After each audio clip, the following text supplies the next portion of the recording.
Hello all, welcome to the session on DevOps Introduction. In this session, we'll cover some important topics such as what is DevOps, who can be a DevOps engineer, problems solved by DevOps, DevOps Principles, popular DevOps tools, career benefits of DevOps, and course overview. Now let's come to our first topic, what is DevOps? DevOps is a combination of cultural philosophies, practices, and tools that helps an organization to deliver software application faster into the market. If you look at the famous DevOps picture, it represents nothing but a continuous cycle connecting dev and operation team in a continuous loop. The cycle comprises of various development stages such as plan, code, build, test, and release, and various operation stages such as deploy, operate, monitor, and then the feedback. These stages, when followed in tandem, one after the other, increases the collaboration between the team and thus increases the velocity of software development. So, from where did the DevOps come? If we look at past examples, we can be pretty much sure that DevOps is nothing but an extension of agile development practices. Agile development is also known as iterative development. Agile breaks a task into smaller parts or iteration and then complete that part in a definite period of time, also known as sprint. An agile team usually used to comprise of a dev team and a QA team. The ops team used to be in silos, but with DevOps, the ops team is now included in the agile development practices. The iteration of the part that were previously only developed and tested are now delivered frequently to the market in every sprint. Hence, we can say that DevOps improve the mindset, communication, and collaboration between teams and increase their efficiency. So, who can be a DevOps engineer?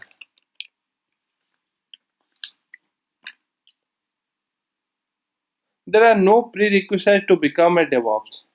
DevOps is just a mindset. Hence, a person with a correct mindset and a hunger to learn can be a DevOps engineer. A system admin can switch to DevOps engineer. A cloud engineer can expand his or her skill to be a DevOps engineer. A software engineer can learn to be a DevOps engineer, and so do a network engineer. A software tester can learn automation and switch to DevOps engineer, and a database administrator can be a DevOps engineer too. Last but not the least, a college pass out can learn to become a DevOps engineer. So, what are the problems solved by DevOps? If you look at this picture, it shows the traditional way of development or the waterfall model. The development team and the testing team used to work in silos. The developers will usually develop their code and throw their code to the QA team for testing. The QA team, unaware of the features to be tested, would usually spend several days or weeks waiting for the input from the dev team. This also happened with the dev and the operation team. The dev team would usually develop and pass the code to the ops team. The ops team, unaware of the libraries and the dependencies that are required to run the code, would wait several days or weeks waiting for the input from the developer. It may sometimes happen that their code would run smoothly on the developer's machine but fails in the production, thus further creating chaos and confusion between the ops and the dev team. So, all this lack of communication, collaboration used to cause chaos and thus resulting a project delays. Now, DevOps bridge the gap and help the organization. So, what are the benefits of DevOps? First, speed.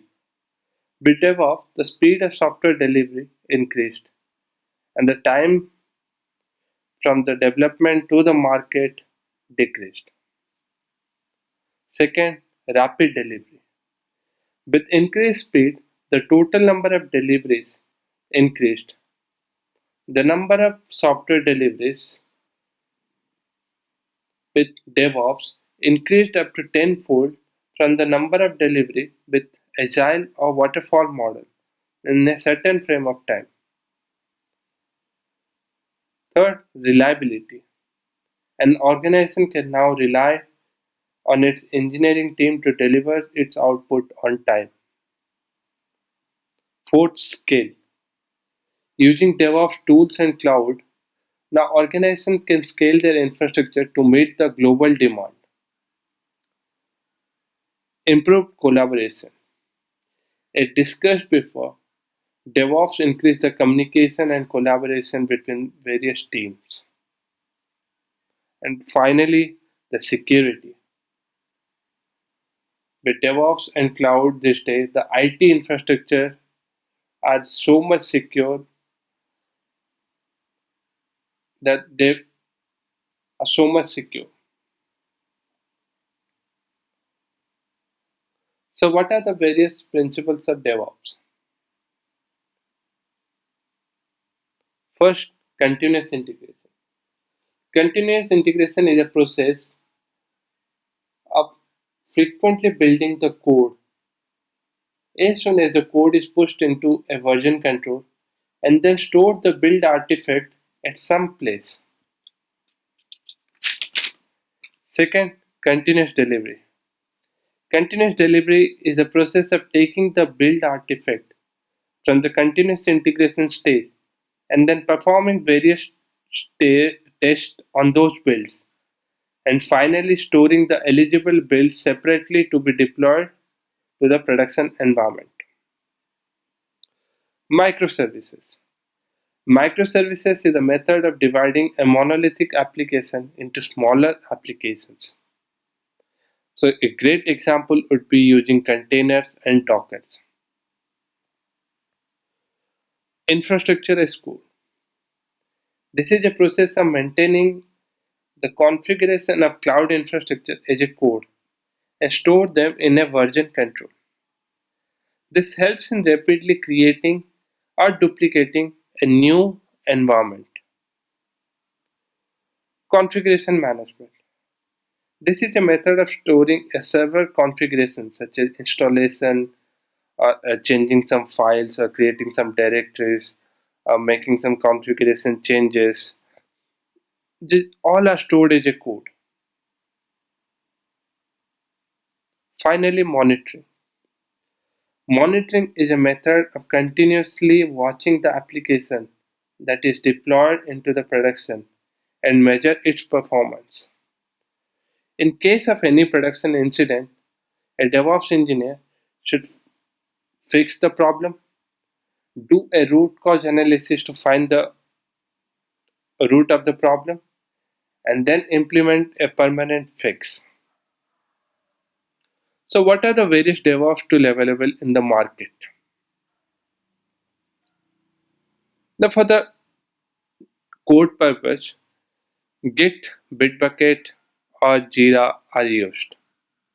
Now, so for build, SBT, Maven, Ant are used. Now, for continuous testing, Selenium and JUnit are used. Now, for release or continuous integration purpose, Jenkins, CodeShip, Circle CI are used in the market. Now, to deploy into the production. This day, Docker, DCOS, or AWS clouds are available. And to operate that application in the production, several tools such as Ansible, Ceph, and Kubernetes are used. And finally, to monitor the application in the production, Nagios, Splunk, Datadog, Prometheus, and Grafana are used. So, using all these tools, an engineer can create a pipelines that will complete or implement a DevOps methodology in his or her organization. So, what are the career benefits with DevOps? Now, let's first see at the job trends. Now, if you see at this picture, this graph is from 2018. So, if you see all the enterprises in 2018 to 2019, 81% are adopting DevOps, while 12% are not adopting, and only 7% don't know about the DevOps. Now, in the startups, 70% are adopting DevOps, 19% are not adopting DevOps, and 11% doesn't even know what DevOps means. So, what does it implies? It simply says that in 2018 to 19, the number of DevOps jobs has increased, or the dependency of the DevOps of an organization has increased. So let's assume there are 100 enterprises. So 81 enterprises are seeking for DevOps engineer. And if there are 100 startups, 70 startups are seeking for DevOps position. Now, if you do a job search, a various site, you'll find this trend. Naukri has around 5,000 DevOps openings, while Indeed have around 4,000 or 3,900 DevOps opening. Recruit have 2,600. LinkedIn have same 5,200 DevOps position openings. Simply Hired has around 3,000 DevOps openings. Now let's see a interesting figure from the Indeed.com. So if you see the growth in the demand of the DevOps job, you can see it rising from January 2010. So before 2010, if you see January 6, 7, 8, 9, 10, it was mostly a waterfall model. So after 2010, people started adopting agile way of development and DevOps way of development. And hence, if you can see, like after January 2010, in 2011 and 2012, the graph increased exponentially. And the graph is still increasing exponentially. In today's market, there is a high demand of DevOps. Now let's see at some of the salary compensation part. Now this is the average annual salary that is collected of various engineers. So in the left panel, if you see, a web developer earns on an average around 3 lakhs per annum, while a software engineer earns around 5 lakh per annum. While a DevOps engineer can earn around 6 lakh 50,000 to 7 lakh, that's just below the machine learning and the data scientist. So you can say DevOps is one of the highest paying jobs. If you now see in the right panel, this says the salary figure in the US. This is just the same. Now if you compare each and everything, the top is the second one, senior software engineer, with a minimum salary of $121K and the maximum salary of $169K. And then the second position is occupied by the DevOps engineer with a minimum salary of $106K and the maximum salary of $143K. Now these are some figures from Glassdoor. So these are just an average DevOps engineer salary in various organizations. and the pay differs based on the location. Now, how we will cover this course? So the course will be covered in 2 months with a total of 48 hours. Only weekend classes, which suits both the working professional and the students. Third, we will do live project demo and on-hand practices in the class. So if a class, let's assume, is 3 hours, so 60 to 70% of the class hour is spent on the demo or the hands-on practices, and only 40 to 30% of the classroom hours are spent on the theory. So all the industry demand courses and tools are covered. AWS, Linux, shell scripting are taught as basic foundation course. Then Git, Docker, and Jenkins are taught as a part of continuous integration. Ansible, Terraform are taught as a part of continuous delivery. And finally, Kubernetes and Nagios are taught as a burning topics. So by the end of your course, you will learn how to create a continuous deployment pipeline. How when a developer commit a code to the GitHub repository, how the Jenkins will automatically start a build process and then build a Docker image and push it to the Docker registry. And now how we will use Ansible and Terraform to create servers on the Amazon Web Services and then deploy the Docker images created in the previous step into that Amazon cloud. Now why us? Full placement assistance, practical workshops, career counseling, free demo class, doubt clearing class, and if you miss any class, there will be an extra class to cover up. So get in touch.